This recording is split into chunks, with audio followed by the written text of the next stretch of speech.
بسم اللہ الرحمن الرحیم.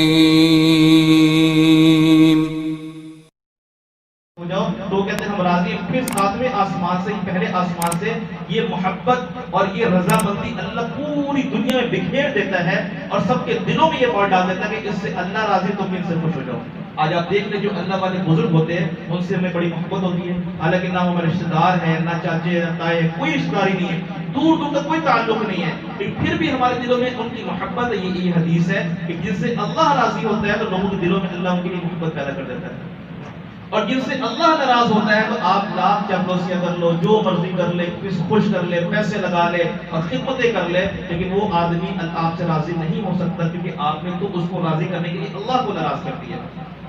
تو اس لیے لا طاعۃ لمخلوق فی معصیۃ الخالق، بس اللہ کو راضی کرنا ہے. کوئی ناراض ہوتا ہے ہو جائے، کوئی راضی ہوتا ہے ہو جائے، ہمیں پرواہ نہیں. ہم نے مخلص بن کر چلنا ہے اپنے دین سے، اللہ کے نبی صلی اللہ علیہ وسلم سے مخلص بننا ہے، اللہ اپنے رب سے جو رب میں کھلا رہا ہے، پلا رہا ہے، سلا رہا ہے، ہمیں صحت، تندرستی اور عزت ہر چیز اللہ نے ہمیں دی ہے، ہم نے اس کے ساتھ مخلص بننا ہے. آج ہم دنیا میں دیکھتے ہیں کسی کے ساتھ مخلص بن جائے وہ کتنا خوش سے ہوتا ہے کہ فلاں بندہ میرا بڑا مخلص دوست ہے، فلاں بندہ میرے بڑا خیرخواہ ہے اور میرے ساتھ اخلاص سے چلتا ہے، وہ بہت خوش سے ہوتا ہے. تو ایک عام آدمی کوئی ہمارے ساتھ اخلاص کرے، مخلص سے پیش آئے، ہم عام انسان ہو کے اس سے راضی ہو جاتے ہیں. تو اللہ رب العزت سب سے بڑھ کے قدر کرنے والے ہیں. جب اپنے رب سے مخلص ہو جائیں گے، اپنے رب اپنے نبی سے مخلص ہو جائیں گے، اپنے رب کے لائے ہوئے دین سے مخلص ہو جائیں گے، تو کیا وہ اللہ ہم سے راضی نہیں ہوگا؟ ایک آدمی میں تو اتنی غیرت ہے کہ کہتا ہے یہ بندہ مجھ سے اخلاص چلتا ہے، اخلاص کے ساتھ رہتا ہے، میرے ساتھ بڑے اچھے سے رہتا ہے، تو اس میں اتنی غیرت ہے کہ اس کی مخالفت نہیں کرتا، اس سے خوش رہتا ہے، اس سے راضی رہتا ہے. اللہ تو سب سے بڑھ کے غیرت مند ہے. جب ہم اللہ کے لیے اللہ سے مخلص ہو جائیں گے تو اللہ ہمیں چھوڑ دے گا؟ اللہ ہمیں کبھی نہیں چھوڑے گا. آپ اور جب اللہ سے مخلص ہو جائیں گے یہ دنیا پھر اللہ تمہارے قدموں میں ڈال دے گا. اور اس طرح کی مثالیں موجود ہیں. حضرت عمر ابن خطاب رضی اللہ عنہ اپنے دور خلافت میں موجود ہے اور زلزلہ آتا ہے. یہ میں آپ کو بتا رہا ہوں کہ اللہ سے جب تعلق جڑ جائے گا تو اللہ مخلوق کو آپ کو غلام بنا دے گا، اللہ کائنات کو آپ کو خادم بنا دے گا. موجود ہے عمر بن خطاب رضی اللہ تعالی عنہ یہاں موجود ہے اور زلزلہ آ گیا. مشہور واقعہ، زلزلہ آیا، لاٹھی ہاتھ میں موجود ہے، زمین پہ ماری. عمر نے تیرے پر انصاف نہیں کیا. وہ دن آج کا دن ہے، مکے کی سرزمین میں، مدینے کی سرزمین میں زلزلہ آج تک نہیں آیا کہ مخلوق بھی ان کی بات ماننے کو تیار ہے. کیوں؟ کیونکہ اللہ کے ساتھ مخلص ہو گئے، اپنے نبی کے ساتھ مخلص ہو گئے. حضرت عمر رضی اللہ عنہ کے بارے میں واقعہ موجود ہے. جب امیر معاویہ رضی اللہ عنہ کو گورنر بنایا، جب وہ شام پہنچے، وہاں پر ایک رسم تھی کہ وہاں ایک نہر موجود تھی. اس نہر میں پانی نہیں آیا کرتا تھا اور وہ پانی اس وقت آتا تھا جب ان کی عادت بنی ہوئی تھی، عقیدہ بنا ہوا تھا، ایک رسم تھی کہ ایک نوجوان کماری لڑکی کو دلہن کی طرح سجا کر وہاں انہوں نے ایک گڑھا بنایا، اس گڑھے میں لا کر پھینک دیتے، یعنی بلی دیتے اس کی، تو پھر پانی آ جایا کرتا. حقیقت میں آ بھی جایا کرتا تھا، کیونکہ جیسا عقیدہ بناؤ گے اللہ ویسی معاملہ کرتا ہے. امیر معاویہ رضی اللہ عنہ جب وہاں پر پہنچے ہیں، دیکھا کہ یہ معاملہ یہ تو بڑا عقیدہ اسلام کے خلاف عقیدہ ہے. خط لکھا امیر المومنین کو کہ حضرت یہ معاملہ یہاں پر ہے، کیا کرنا چاہیے؟ حضرت نے جواب میں خط لکھا، ایک امیر معاویہ رضی اللہ عنہ اور ایک اور خط لکھا. امیر معاویہ رضی اللہ عنہ نے خط پہنچا، دیکھا کہ حضرت نے لکھا کہ تم ایسا کرو کہ دوسرا خط جو میں نے بھیجا ہے نا، اس خط کو آج اس لڑکی کو مت ڈالنا بلکہ اس خط کو ڈال دینا. اس خط کو وہاں پر ڈالا گیا. وہ خط کیا تھا؟ عمر نے لکھا کہ اگر تم اللہ کے حکم سے چلتی ہے تو عمر پھر تو اللہ کے حکم سے چل پڑ، اگر تم اللہ کے حکم سے نہیں چلتی تو ہمیں تیری ضرورت بھی کوئی نہیں. تو اسی وقت پانی چلنا شروع ہو گیا. تو یہ کیا تھا؟ ایک مخلوق پانی بھی ایک صحابی رسول امیر المومنین کی بات مان رہی صرف اپنے رب سے مخلص ہونے کی وجہ سے. آج آپ اپنے رب سے مخلص ہو جائے، اپنے نبی سے مخلص ہو جائے، دین کو اپنا لیں. خدا کی قسم اللہ کی طاقت آج بھی وہی ہے، اللہ کی قدرت آج بھی وہی ہے. اللہ آج بھی اس بات پہ قادر ہے کہ آپ کی مدد کے لیے فرشتوں کو اتارے. صرف فرق اتنا ہے اس وقت کے جو مسلمان تھے اپنے رب سے مخلص تھے، آج کے مسلمان اپنے رب سے مخلص نہیں ہیں، اس لیے اللہ کی مدد بھی آج ختم ہو چکی ہے. آج ہم اپنے رب سے مخلص ہو جائیں تو اللہ کی مدد آنے کو تیار ہے. تو اس لیے دین کی کوشش کرنا ہمارے ذمہ. والذین جاہدوا فینا لنہدینہم سبلنا، کوشش آپ نے کرنی ہے، نتیجہ اللہ نے آپ کو دکھانا ہے. ہم آج سے ارادہ کریں کہ جتنا ہمارے بس میں، لا یکلف اللہ نفسا الا وسعها، کہ جو انسان کے بس میں اللہ نے اس کا مکلف بنایا، ہم ابتدا تو کریں نا. ہم کوشش تو کریں نا. ایک بندہ ہے فیکٹری میں آتا ہے, وہ کہتا ہے مجھ سے یہ کام ہوگا نہیں, وہ کام کرنے کے لیے آیا ہوا ہے, اور کام ہوگا نہیں. بھائی وہ ابتدا کرے گا, مشین میں کھڑا ہوگا تو 1 2 4 مہینے میں وہ اس کا ماہر بن جائے گا, ماسٹر بن جائے گا. لیکن ایک بندہ کھڑا ہی نہ ہو, وہ گھر ہی بیٹھا رہے, ہوتا ہے میں کام کر لوں گا, تو نہیں ہو سکتا.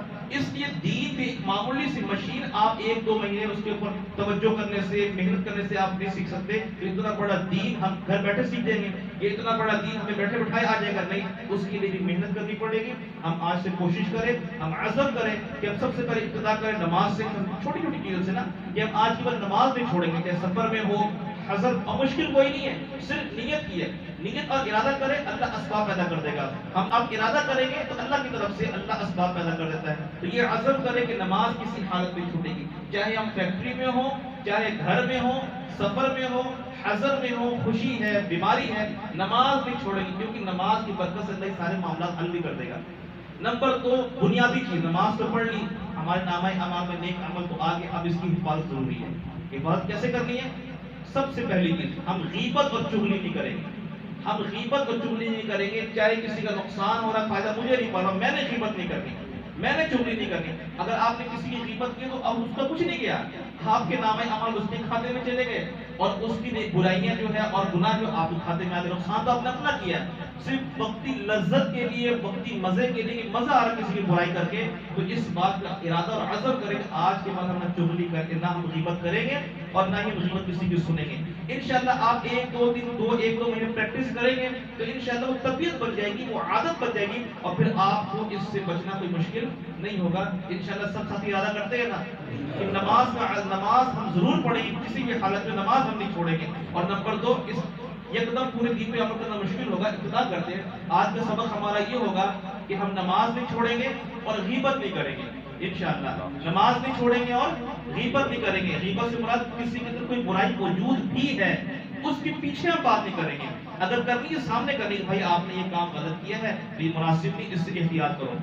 ہمارا اتنی ہمت تو ہے نہیں سامنے بات کریں, جب سامنے بات کرنے کی ہمت نہیں, پیچھے بھی نہ کرو. ہاں یہ ہے کہ ایک بندہ آپ کو نظر آیا, ایک بندہ غلط کام کرا, اور اس کی اصلاح کی نیت سے, اس کی اصلاح کی نیت سے آپ یہ کرتے ہیں, یعنی بندہ اس برائی سے نکل جائے, تو اس کے بڑے کو جس کی وہ بات سنتا ہے, تو آپ اس کی اصلاح کی نیت سے اس کے جا کے کہو کہ بھائی دیکھیں یہ بندہ نا یہ کام کر رہا ہے, تو اس کو آپ سمجھائیں. یہ نیت اصلاح کی نیت ہو, اس کو ذلیل کرنے کی نیت نہ ہو, اس کو اس کے عہدے سے ہٹانے کی نیت نہ ہو. اگر اس کو نقصان پہنچانے کی, عہدے سے ہٹانے کی یا ذلیل کرنے کی نیت ہوگی, تو یہ غیبت ہے, ناجائز ہے, حرام ہے, زنا سے بڑا گناہ ہے. تو اس لیے ارادہ کرتے کہ ہم نماز کی پابندی کریں گے اور غیبت کسی کی نہیں کریں گے. اللہ سے مانگے, اللہ سے دعا کریں, کوشش کریں, انشاءاللہ العزیز اللہ رب العزت اس راستے میں ہمیں ہمارے چلنا آسان فرما دے گا. اللہ تعالیٰ سے دعا ہے کہ اللہ رب العزت اخلاص کے ساتھ نبی کریم صلی اللہ علیہ وسلم کی تعلیمات پر عمل کرنے کی توفیق عطا فرمائے. وآخر دعوانا ان الحمدللہ رب العالمین. الحمدللہ رب العالمین الرحمن الرحیم مالک یوم الدین. اللهم صل على سيدنا محمد وآله وبارك وسلم تسليما كثيرا كثيرا. يا حي يا قيوم برحمتك نستغيث. اللهم علمنا الكتاب وفقهنا في الدين وحببنا الى الناس.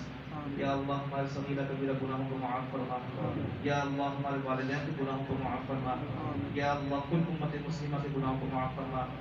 یا اللہ ہمارے والدین کے علم میں, عمل میں, عمر میں برکت عطا فرما. یا اللہ ہمارے اساتذہ کرام کے علم میں, عمل میں, عمر میں برکت عطا فرما. یا اللہ ہم سب کو دین کی خدمت کے لیے قبول فرما.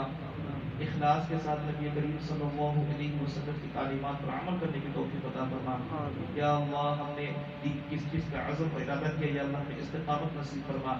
یا اللہ عافیت کے ساتھ ہمیں دین کی خدمت اور دین پر عمل کرنے کی توفیق عطا فرما. یا اللہ ہمیں ان اعمال کی توفیق عطا فرما دے جو آپ کو راضی کرنے والے اور جنت میں لے جانے والے ہیں. یا اللہ ان برائیوں سے, ان اعمال سے ہماری اور ہماری نسلوں کی حفاظت فرما جو آپ کو ناراض کرنے والے اور جہنم میں لے جانے والے ہیں. یا اللہ دنیا اور آخرت کی تمام بھلائیاں نصیب فرما. یا اللہ تیرے نبی صلی اللہ علیہ وسلم نے جو جو بھلائیاں امت کے لیے مانگی, یا اللہ ہمیں نصیب فرما. اور جن جن شرور سے اور برائیوں سے پناہ مانگی, یا اللہ ہمیں بھی اس سے محفوظ رکھ, اس سے پناہ میں رکھ. یا اللہ ایمان کی زندگی, ایمان کی موت نصیب فرما. یا اللہ ایمان کی زندگی, ایمان کی موت نصیب فرما. صلی اللہ تعالی علی النبی الکریم. آمین برحمتک یا ارحم الراحمین.